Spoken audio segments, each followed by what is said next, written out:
Bonjour à tous et bienvenue dans Cult and Click. Je suis là avec l'ami Ker. Bonjour à toi, mon cher Ker. Bonjour à tous et bonjour à toi mon cher Greg. Alors de quoi vas-tu nous parler dans cette vidéo? Car tu as préparé un dossier archi complet sur Netflix. Effectivement, un dossier archi complet. J'ai pris un abonnement à Netflix. Et donc on va tout simplement parler de ce changement de politique qui a été mené par Netflix à un rythme effréné depuis maintenant 2 ans. Ils en ont énormément parlé dans les grandes réunions annuelles aux actionnaires, où en fait ils font un point sur la stratégie, où va Netflix, etc. Mais à nous, spectateurs, ils ne nous en ont pas parlé. Et en fait, de quel changement je veux parler? Eh bien, je veux parler du fait que Netflix, eh bien, quand ils sont devenus une plateforme, on le rappelle, au début, c'était de la location de DVD. Quand ils sont devenus une plateforme, le but, c'était de marquer un grand coup avec notamment une série qui s'appelait House of Cards. Donc, c'était de faire peu de séries, de qualité, et de faire connaître comme ça la plateforme. Quelle a été, du coup, dans les premières séries qu'ils ont produites après House of Cards? House of Cards, grand nom quand même. Il y avait Kevin Spacey, il y avait David Fincher.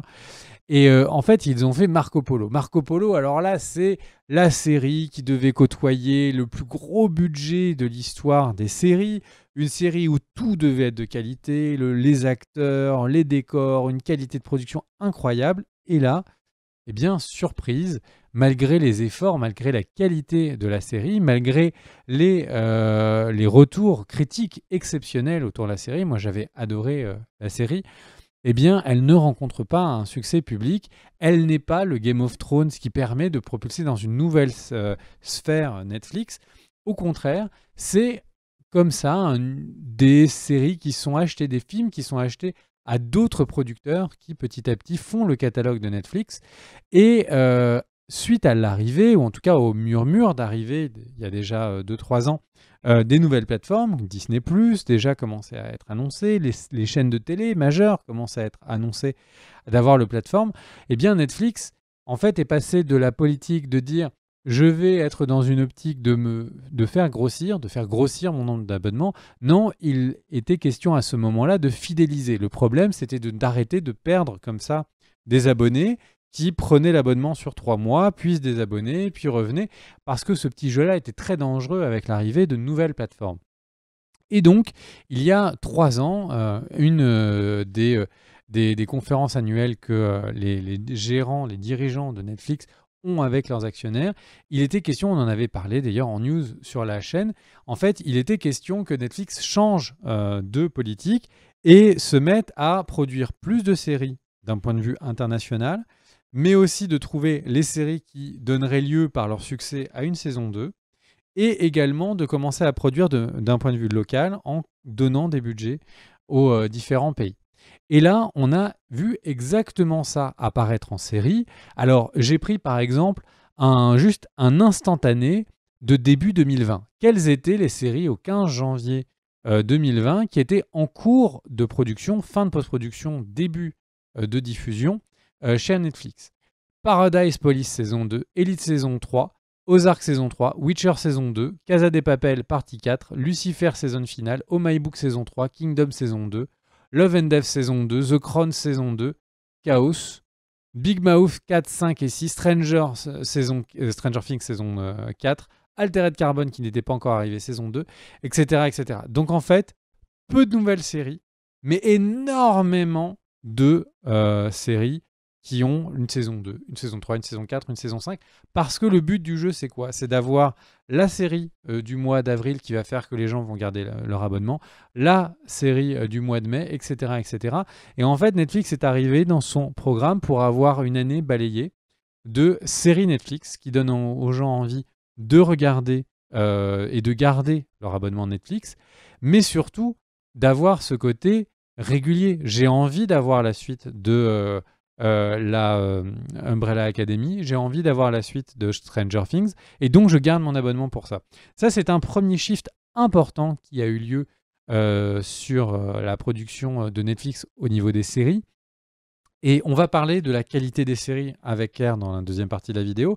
Mais ce changement de politique qui a lieu au niveau des séries, c'est également un changement de politique qui a eu lieu au niveau des films, et ça c'est une nouveauté d'il y a 2 ans, donc c'est quelque chose qu'on voit cette année, parce que ça prend toujours du temps de produire un film ou une série.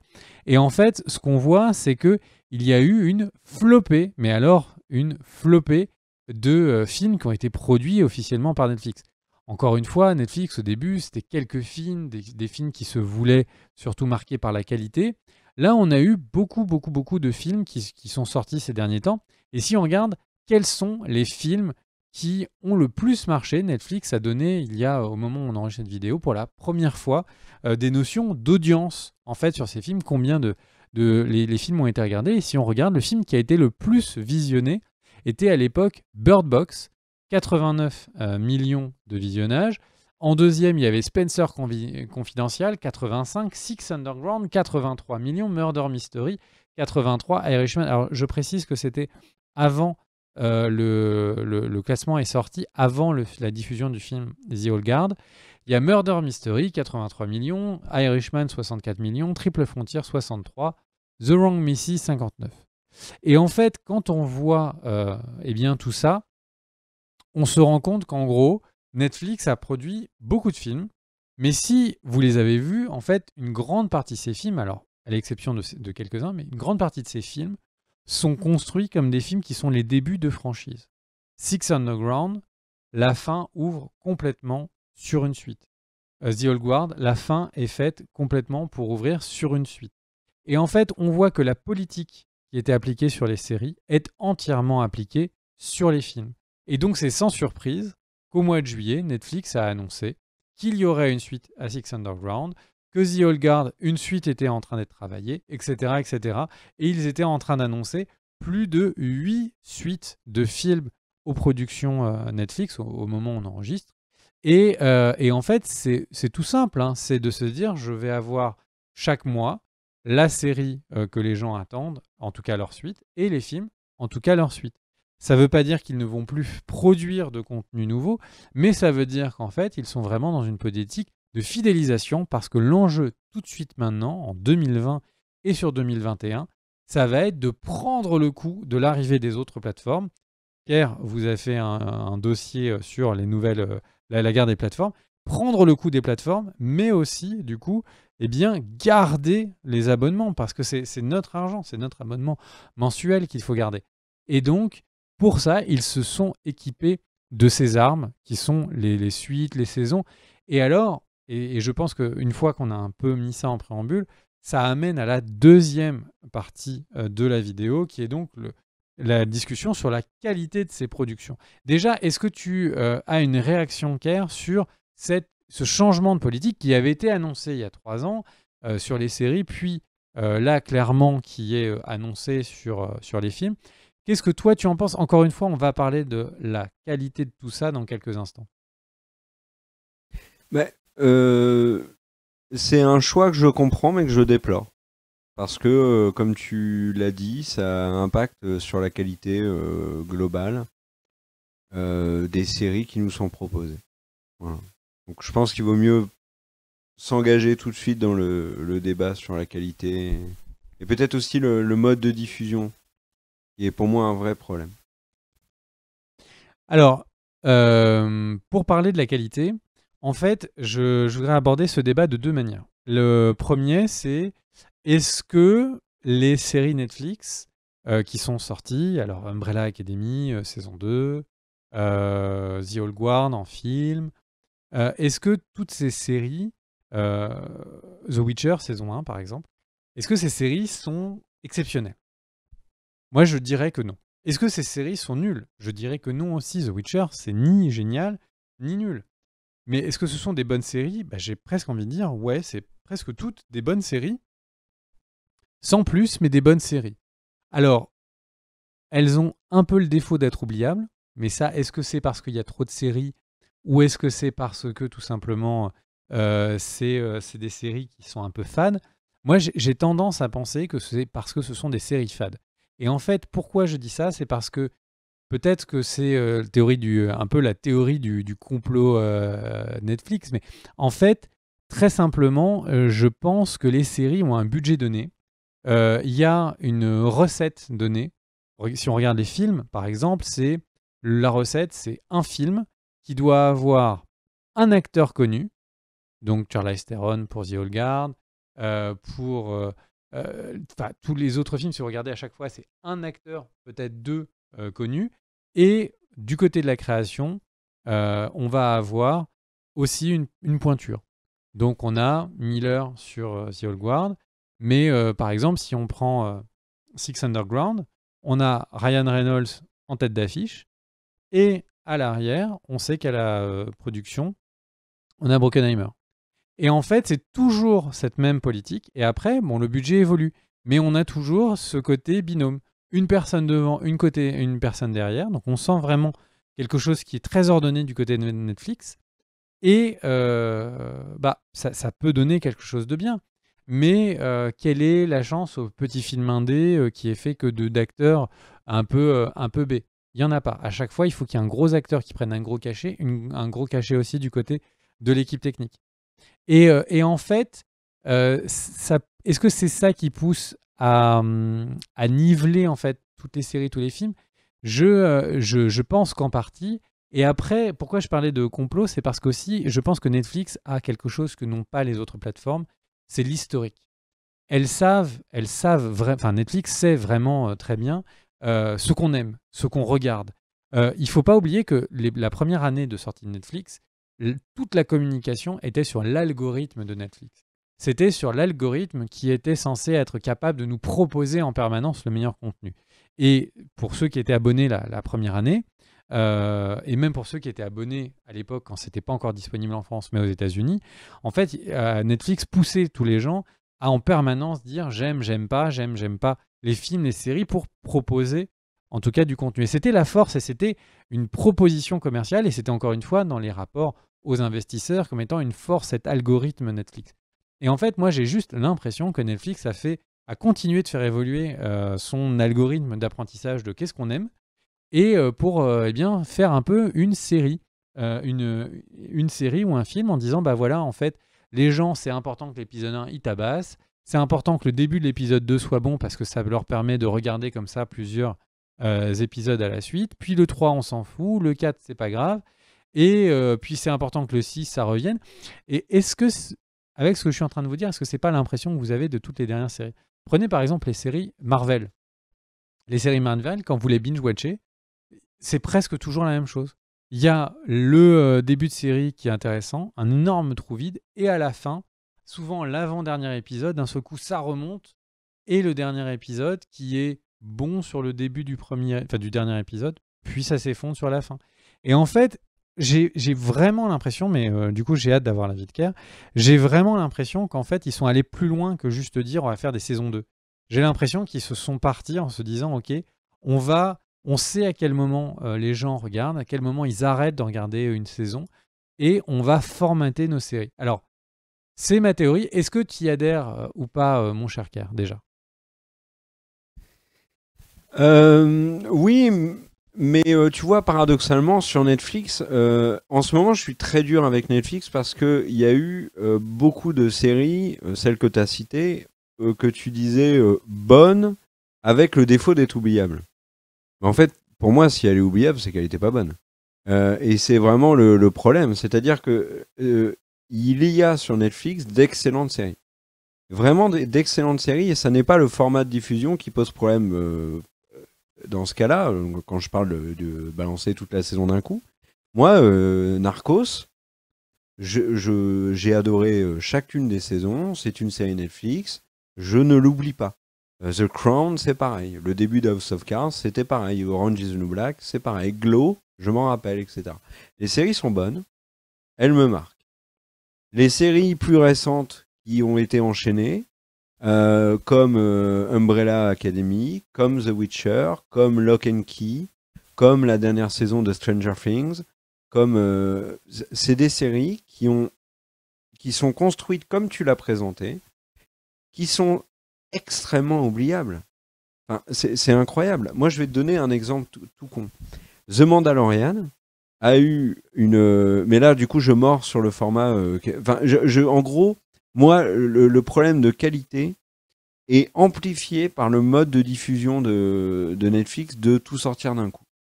Et je te donne un exemple. 2 séries qui, en termes de qualité, ce seraient à peu près similaires. T'as d'un côté Mandalorian sur Disney+, un épisode par semaine. Je me rappelle de tous les épisodes. The Witcher, j'ai oublié 80% de la série. Et pourtant, je suis un grand fan de l'univers de The Witcher. Donc il y a des éléments qui m'ont marqué.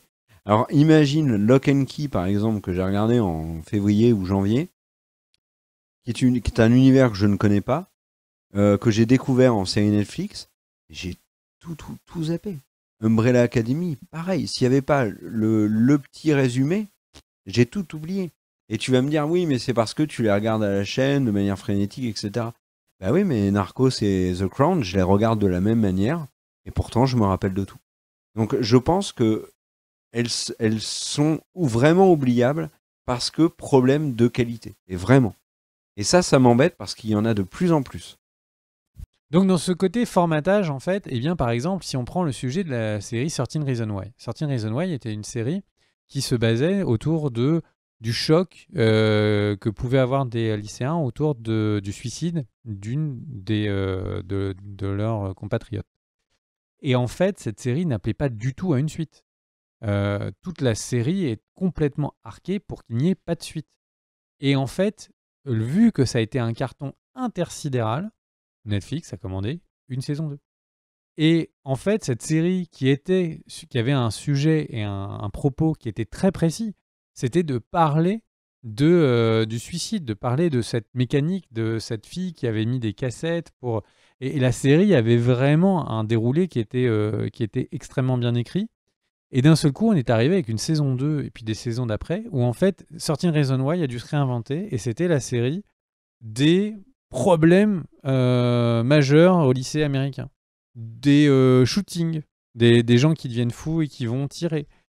Ça devenait une série qui traite d'une fille qui a été violée. C'est une série qui s'est transformée, et en soi, ça pourrait être louable si on avait la sensation qu'il y avait vraiment un travail qui est fait, mais aucune des saisons d'après n'a la profondeur qu'à la saison 1. Et on sent que c'est vraiment juste une série qui a été étirée pour ça. Stranger Things, les bonus de Stranger Things sont sur Netflix. Et il suffit juste d'écouter les bonus de Stranger Things avec les réalisateurs pour entendre qu'en fait, ils ont écrit une histoire qui tient en 3 saisons.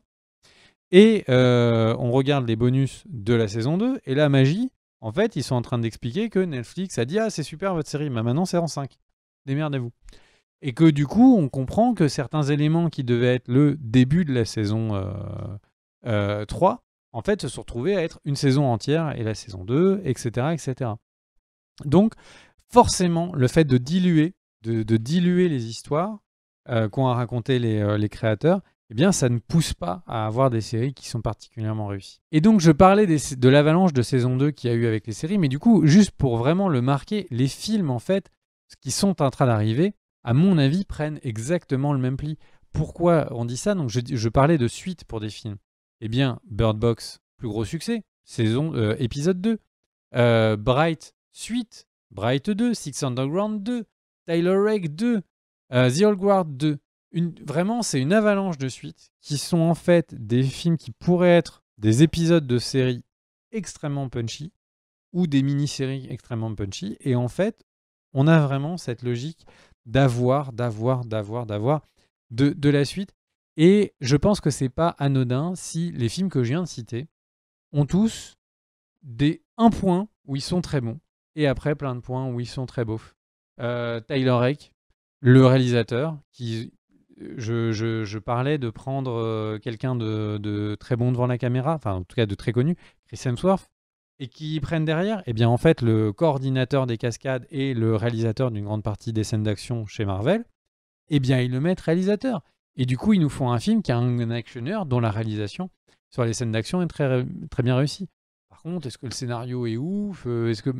Bah non, mais parce que le budget n'est pas allé sur ça, le temps n'est pas allé sur ça. Et du coup, est-ce que c'est un mal pour nous, spectateurs? Bah, si on est le genre de spectateur qui est extrêmement friand d'une catégorie de films, d'une catégorie de séries, bah là, du coup, Netflix est là pour nous parler. Et là, si en fait, on aime bien les films qui sont les Transformers, etc., pas de problème. Six Underground, à mon avis, c'est vraiment arqué pour être le futur, enfin la saga qui est comme les Transformers, qui tombent tous les 2 ans, etc., etc. La question, c'est que si on aime bien le cinéma comme Parasite ou des choses qui peuvent être parfois très différents et atypiques, clairement, là tout de suite, Netflix n'est pas du tout parti pour ce genre de production. Parce que c'est trop risqué. C'est du but. Okja, par exemple, qu'ils ont fait, qui aurait été dans ce look-là, c'est le genre de film qui ne favorise plus. Pourquoi? Parce que c'est des films qui sont comme Marco Polo, un risque financier qu'ils ne veulent pas prendre. Et donc voilà, donc Netflix, alors ils ont suffisamment de budget pour avoir 1 ou 2 films indépendants là-dedans, et s'il est bien, ça permettra d'être les contre-exemples qui confirment la règle.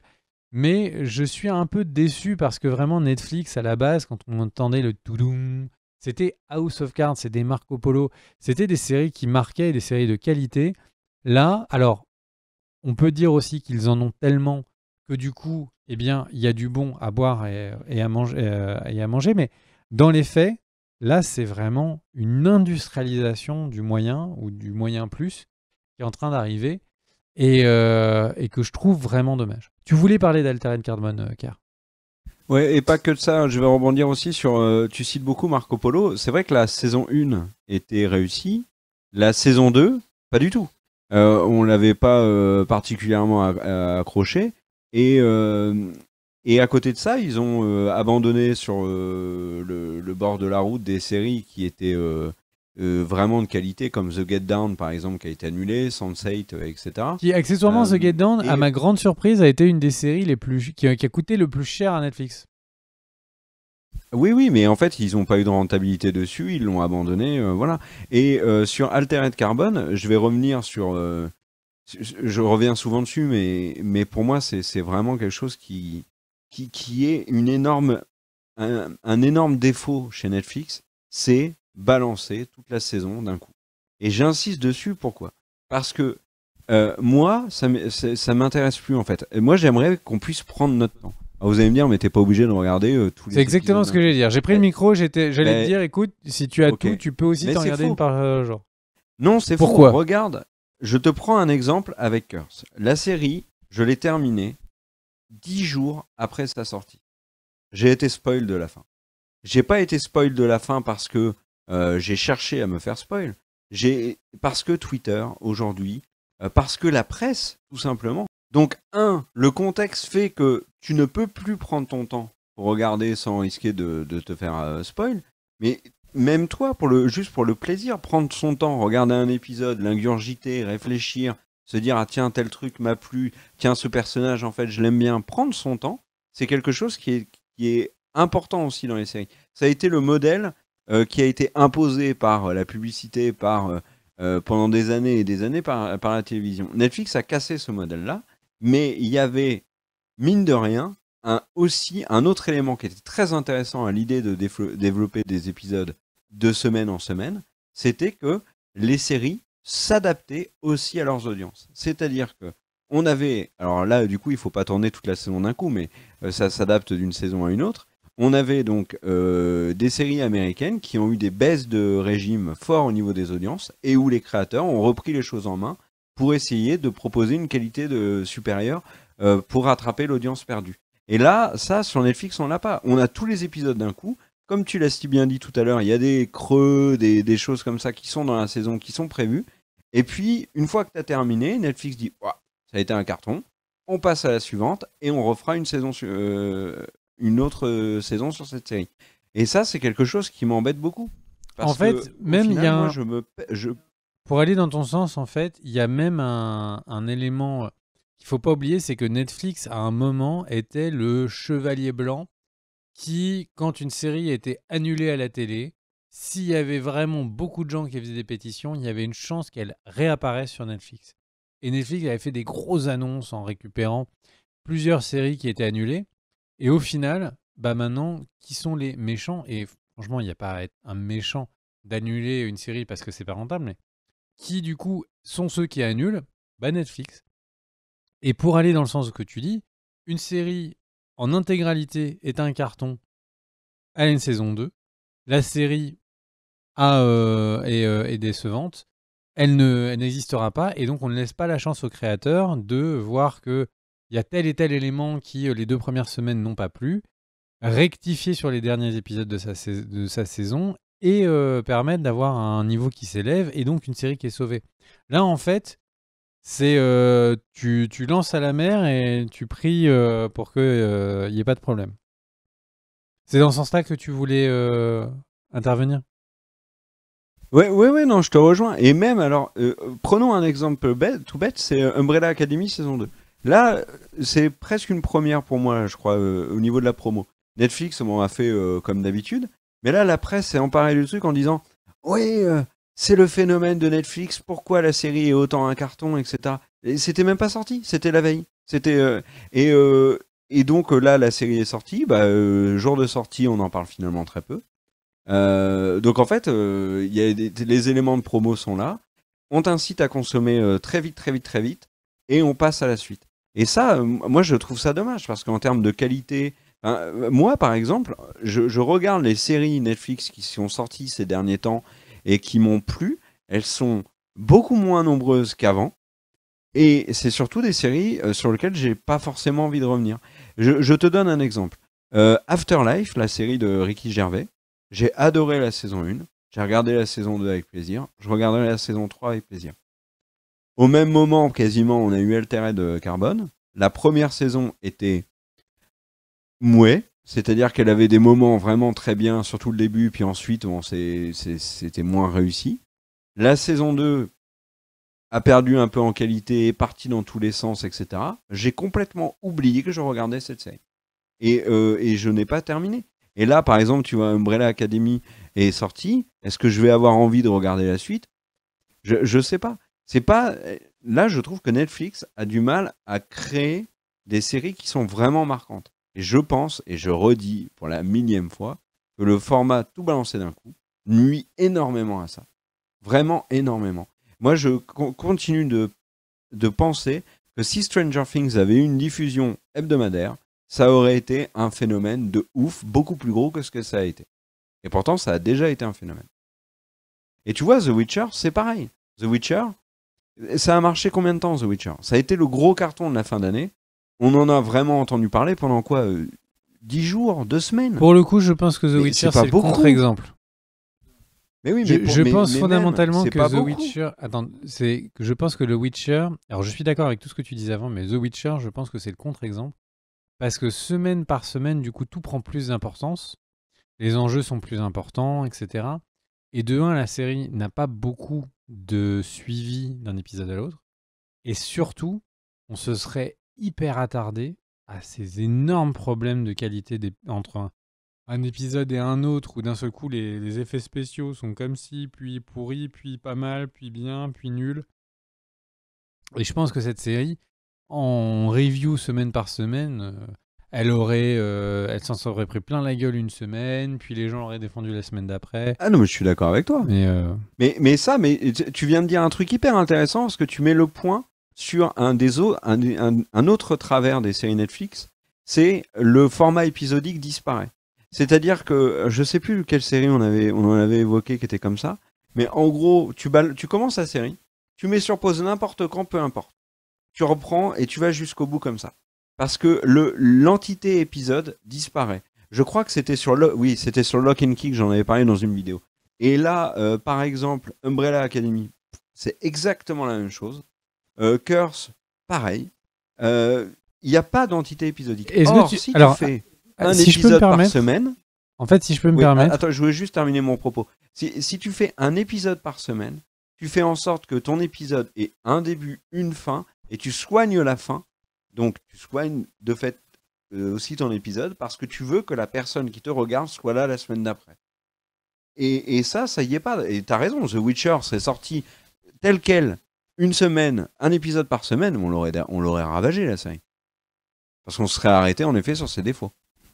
Alors, pour aller sur ce que tu dis, En fait, je pense que c'est plus fourbe que ça. La manière dont une grande partie des séries, Netflix est arquée maintenant, c'est qu'elles ont bien un début et une fin d'épisode, mais qu'en fait, il n'est pas au début et à la fin de l'épisode. Je m'explique. En fait, souvent, si vous regardez, une histoire va se terminer au milieu de l'épisode d'après. Et de mon point de vue, pourquoi est-ce qu'ils font ça? C'est pour qu'on regarde l'épisode, qu'on clique sur regarder la suite parce que c'est insoutenable, on veut connaître la suite. Puis au bout de 10-15 minutes de l'épisode suivant, c'est résolu, le problème est résolu, la princesse dans le cœur s'est récupérée ou j'en sais rien. Et ensuite, pouf, on repart sur une autre histoire ou un autre enjeu et qui lui-même n'aura sa résolution qu'à la moitié de l'épisode d'après.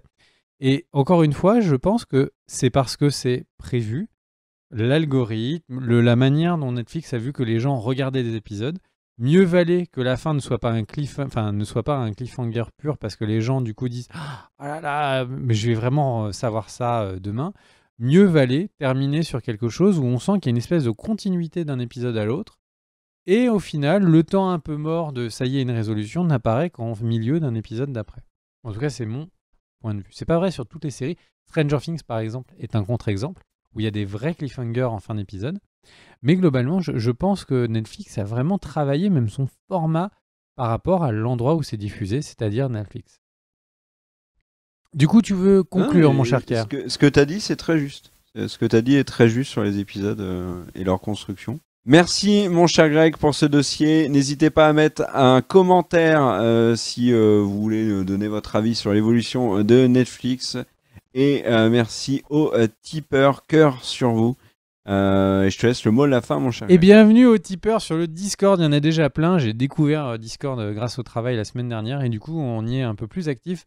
Merci à tous d'y être et de faire une super petite communauté. À très vite. Ciao, ciao.